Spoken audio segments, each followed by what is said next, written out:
as I am investigating a new node of technology, let's say tomorrow we go to 5 nanometer, right? I need to be able to investigate to find out what are the defectivities that will happen in 5 nanometer.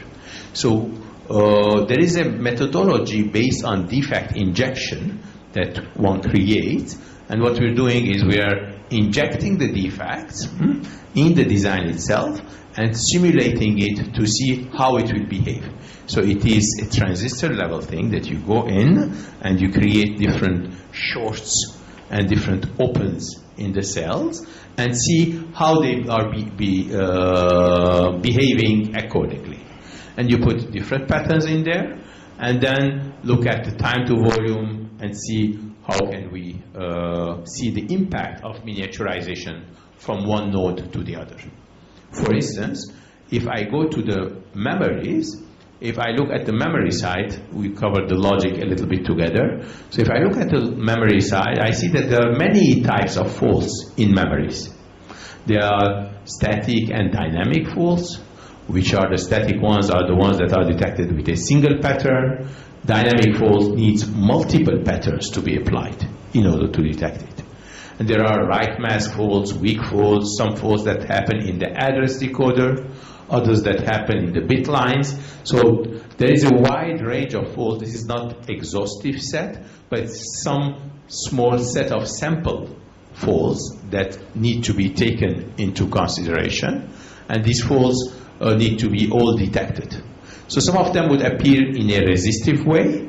Others will appear time-based or delay-oriented faults. Others are bridging faults. And some other are parametric variation-oriented ones.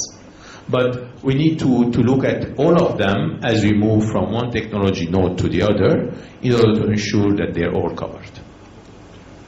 Systematically, what we do for the memories, we do inject faults for memories, and this is not done by the designer, this is done by the memory IP provider. So the memory IP provider need to take that memory, need to see how the faults, how the defects are injected, and for each injected defect, see how the modeling is, how the fault will be behaving. So I do the injection and see what kind of results I would obtain from there. And then accordingly, I would build a test sequence, okay? And this sequence will tell me what is the set of patterns needed to test this fault, okay? So what kind of 1 or 2 or 5 patterns I will need to do that. And while doing that, what kind of condition I would need to be in. What kind of voltage, what kind of temperature I need to put in order to be able to discover this fault. So first I did the injection, I saw how it's behaving, then I found the solution, how to test it, and then I took all the solutions together, all the sequences, put them back to back into one set of test sequences, I call it a test algorithm, that by executing it, it will test not only one fault, but the collection of the faults, okay? So methodically to do that, I will exhaustively go through each type of fault, inject them, reveal them, and so on, and then eventually build a test algorithm. So if you are a user of a memory, you would say, okay, and this memory is in, let's say, 7 nanometer, you'll say, how do I test it? So the IP provider has analyzed this all along, created a test algorithm, and later we'll see that even the test algorithm is not sufficient. We have to do a little bit more than that even, in order for the user of that memory to be able to handle it nicely and be able to incorporate it. Now, let me stop for a second for questions and then continue. Who has a question?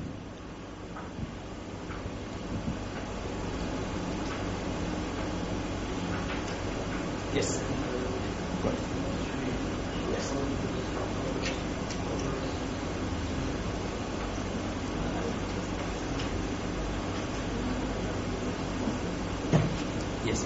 Okay, so the question is, in step 3, when we're saying test algorithm synthesis, how are we synthesizing them?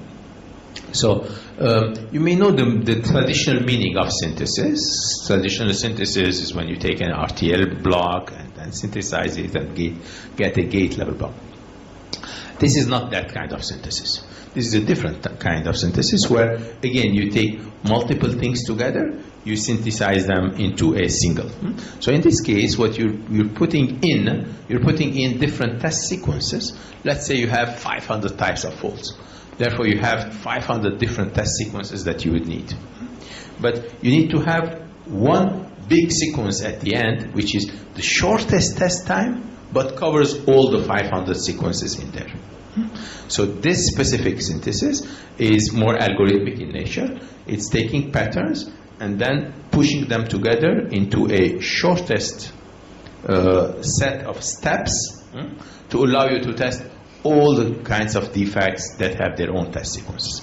So that is taking number 2, which is hundreds of times, right? Turning it into one set of short, compact set of sequences. Make sense? And that process, we are calling it synthesis. But it does not overlap or it does not relate to the traditional synthesis that you would know of. Right? This is a different way of using the word synthesis, but for a different purpose. Yes? Okay. Other questions? Yes, please. Yes.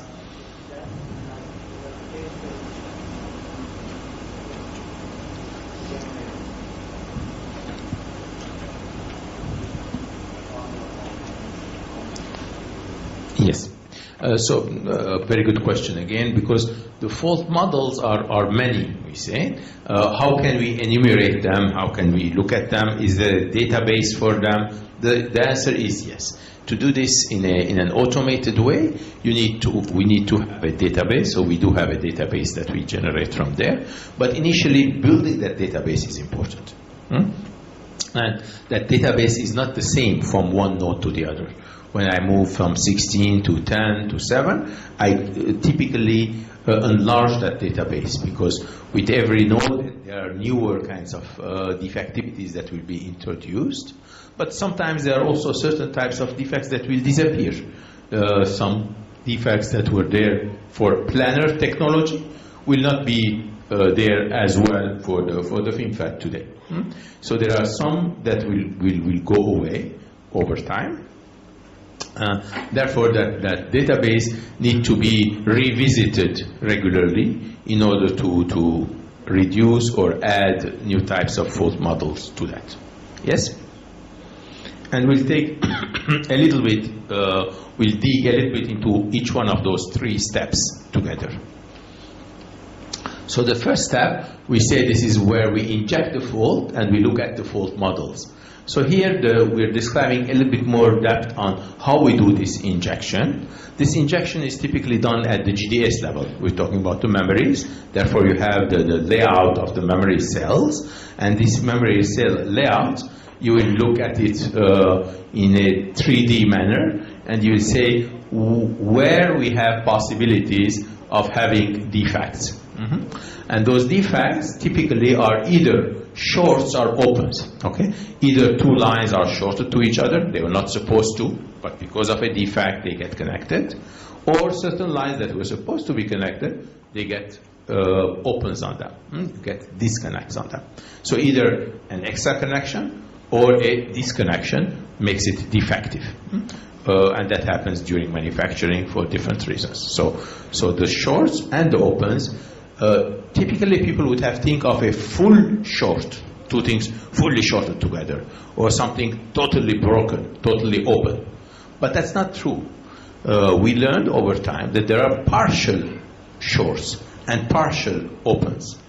50% shorted and 50% not. This openness is not totally broken, but it is half broken and half still connected, right? So that means 50%. We call these resistive. So we put a resistance in there. So these resistive opens and shorts are the opens and shorts that are resistive in nature, means they can be 50%, they can be 10%, they can be 20%. So we take different resistive values So we build it up. We say if it is 10% disconnected, or 20%, or 30%, how would it behave? So that database, therefore, will not be a database of full connections or full breaks, but rather will have in it as well the intermediate steps, resistive-wise. So, and we take it via 10% increases. Okay. So from 0 to 100 by moving through these resistive elements. Also, we need to look at this defect injection under different corners. We said voltages, not only nominal voltage, we'll look at it at low voltage, at high voltage, not only on nominal temperature, but we'll take it at high temperatures, low temperatures, and we'll see how this is behaving. Because some defects may be not noticeable under normal temperature, but when you heat it up, you start seeing it. Or when you reduce the voltage, you start seeing it. Therefore, the condition of that chip or that defect in the chip need to be looked at as well in order to make sure that it is properly tested under all these conditions. So this brings us to a fault model that we'll obtain accordingly from there. So sample cells like this would be a resistive open defect in the cell internal nodes. So I look at the internal nodes of the cell itself. I look at the shorts of the cell between the cell nodes and between the transistor gates. I look at stuck-on defects on the transistors. I also look at the process variation defects. And these are large categories. Inside each, there are many different points to look at and many resistive levels to look at, from 0% to 100%. So each one of those will be expanded in reality to the different corners to look at. A memory cell, as you may know, an SRAM cell is typically a 6-transistor cell. You're familiar with that, right? Have you seen SRAM cells with 6 transistors? So in that SRAM cell with 6 transistors, I will look at where are the potential points for creating opens and or creating shorts as well. So if this is my 6-transistor cell, you see, so these are the transistors, the 1, 2, 3 here, and 1, 2, 3 there. So this is a total 6-transistor cell. But this 6-transistor cell, in it has different connections, and I will say each connection actually I'll consider it as a resistance. And this connection can be from 0% to 100%. So from fully connected to not connected. So I'll take all the steps for each one of those resistors, and I'll go from 0 to 100 by 10% increases to see how this will behave.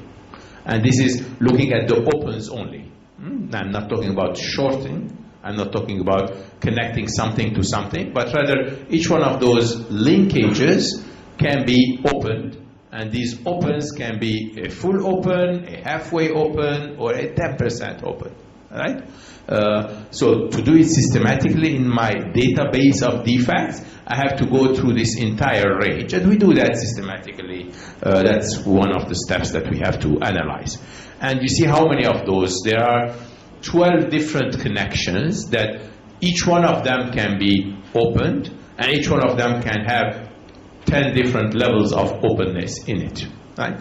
And then I'll understand what they are. Now, to do the shorts, I need to look at the actual GDS level, that is the layout level cells, to see if something can be connected to something else. And here we're still showing the connections, that this DF3 where it is, DF9 where it is, from the previous slide, so that this 2-dimensional thing can turn to 3-dimensional, and I can look at what is realistic to happen in there. So realistic faults are important. And the fault models themselves are categorized differently based on what they do. So we have fault models that will require static tests for either single 6-transistor memory cell, or 2 cells connecting to it, talking to each other. Or it can be multiple patterns, again on 1 cell or 2 cells together. And this is assuming one fault, and that's assuming one fault. But sometimes there could be two faults in the memory cells that are impacting each other. One is canceling the other. Those, we call them as linked cells.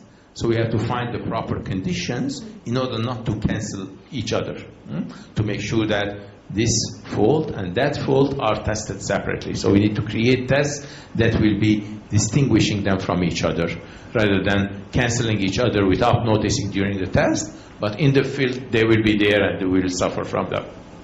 So we have to ensure that what we are testing in the factory is exhaustive enough to ensure everything is covered, such that there are no surprises when that chip is being sent to the factory later on, to the user later on, and tested there. Let's take an example of those. Here we have a 6-transistor memory cell, this one, sitting, and it could have in it certain shifts, okay? This is not even a short or an open, it is a variation, okay? And you know, variability is very possible these days in the semiconductor manufacturing. So if there is a process variation, the cell may be affected. That is, if I have process variation, and I'm saying that process variation can be up to 22% variation, so it's not huge variation, just 22% variation in those transistors, 4 of the 6 transistors, in this area of the memory, there is some variability. Then the read itself is starting to be impacted. When I'm reading from this cell, instead of reading certain value, I'll be reading the opposite value. So in this case, instead of having my reading when I had 1 in it, then I flip to 0, right? I'm supposed to read a 0 here, but instead of 0, I'm reading 1. So the cell content has flipped due to this variability.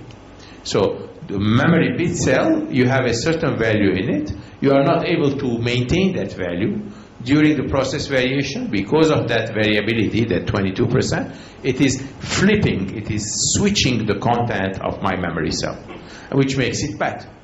But that switching, I'm not able to find it everywhere. I'm able to find it under certain conditions. Okay? So that variability is behaving when I am at 125 degree temperature. So it didn't show me under nominal 25, not on the cold temperature, minus 40. Instead, 125 degrees, it is showing in minimum voltage condition, normal nominal voltage, and high voltage.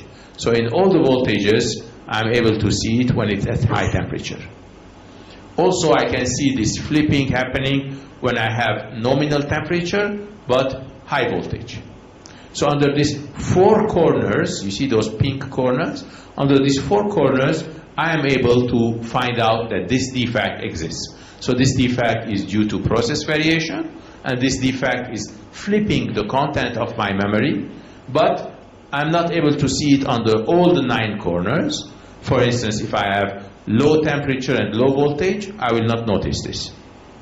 If I have low voltage and nominal temperature, I will not notice it. I will only notice it under these pink areas, those 4 pink conditions. And therefore, this fault, I will classify it such that it is detectable under one of those 4 conditions.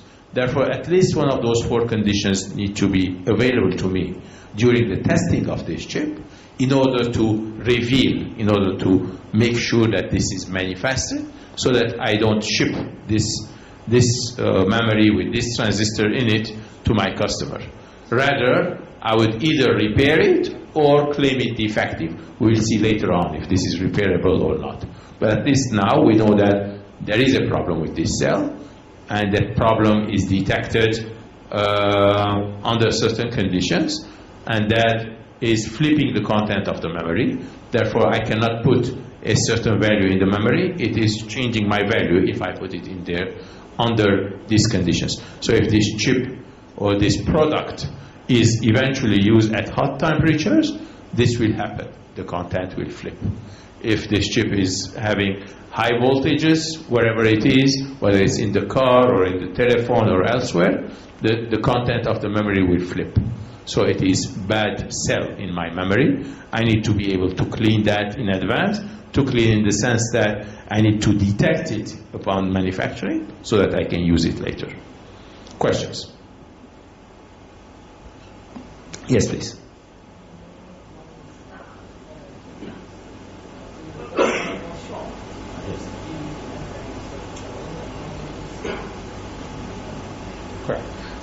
Yes, so there are, the others are also possible, so you're looking at this. So the opens and the shorts are physically, you see what they are.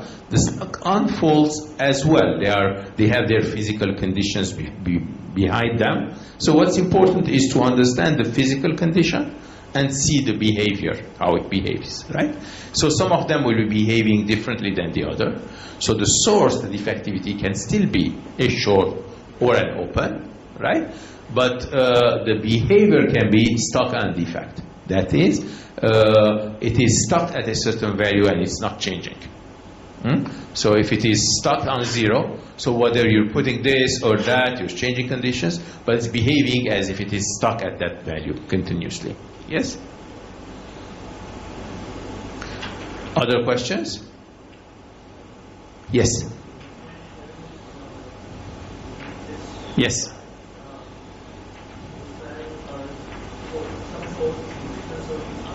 Yes.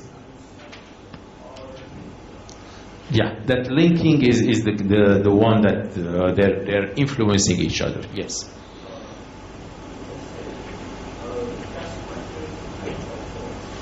Yes, the different type of fault. Or it can be the same type of fault, but in different cells as well. Two cells next to each other, one is influencing the other.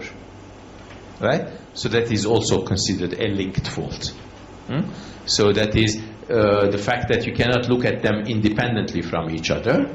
They are being influenced from each other. Right? So there are some linked fault where one can influence the other to flip. One cell can force the second one to flip as well. Sure. Other questions?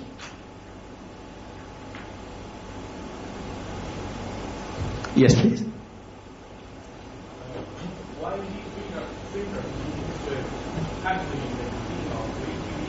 I'm not hearing you very well. Do you want to use my microphone?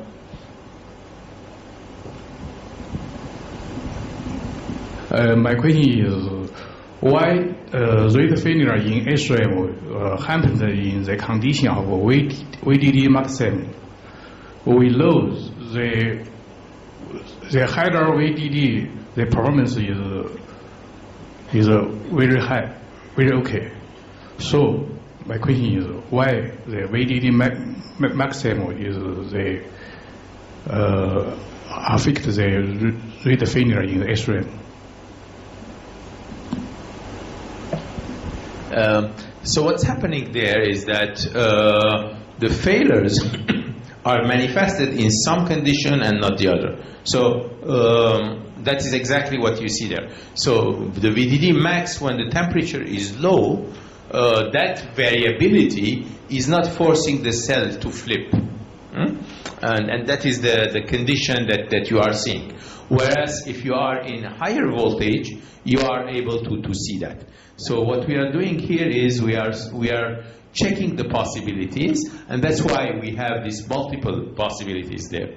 If the voltage has no influence on the cell, and then whether I'm doing maximum voltage, minimum voltage, or nominal voltage, will have resulted the same thing.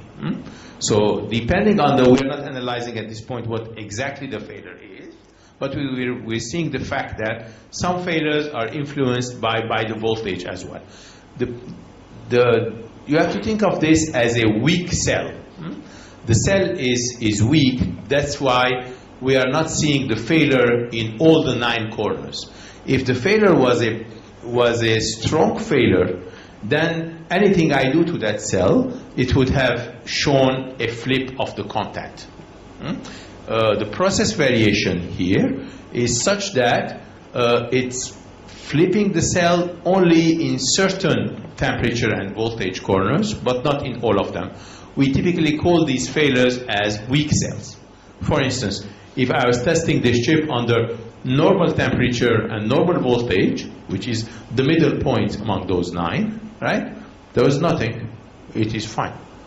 So I'd say this bit cell is good with nominal temperature and nominal voltage.